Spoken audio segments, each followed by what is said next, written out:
நீலகிரி மாவட்டம் உதகையிலிருந்து குன்னூர், மேட்டுப்பாளையம், கோவை உள்ளிட்ட சமவெளி பகுதிகளுக்கு சென்று வரும் பிரதான தேசிய நெடுஞ்சாலையில் அமைந்துள்ளது நொண்டிமேடு பகுதி. இந்த பகுதியில் மழைக்காலங்களில் மழைநீர் சாலையில் ஆறு போல் ஓடுவதால் தார் சாலை பழுதடைந்து குண்டும் குழியுமாக மாறியது.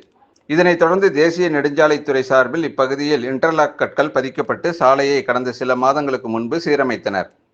இந்நிலையில் இந்த சாலை இறக்கமான சரிவான சாலை என்பதால் இச்சாலையில் பயணிக்கும் வாகனங்கள் வேகமாக இயக்கப்பட்டு வருகிறது. இதனால் மழைக்காலங்களில் வாகனங்களில் பிரேக் பிடிக்காமல் சாலையோர கால்வாய்களில் இறங்கி விபத்துக்குள்ளாகி வருகின்றது. கடந்த ஒரு மாதத்தில் மட்டும் 8 அரசு பேருந்துகள், ஒரு தனியார் பேருந்து விபத்துக்குள்ளாகியுள்ளது.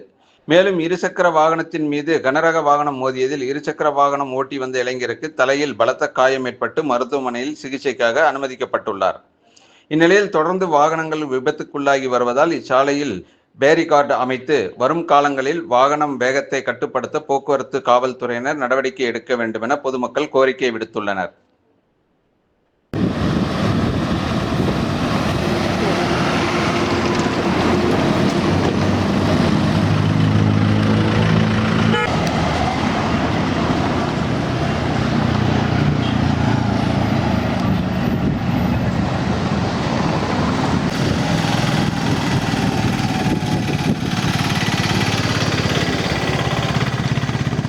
ராகம் டிவி யூடியூப் பக்கத்தை சப்ஸ்கிரைப் செய்யுங்கள்.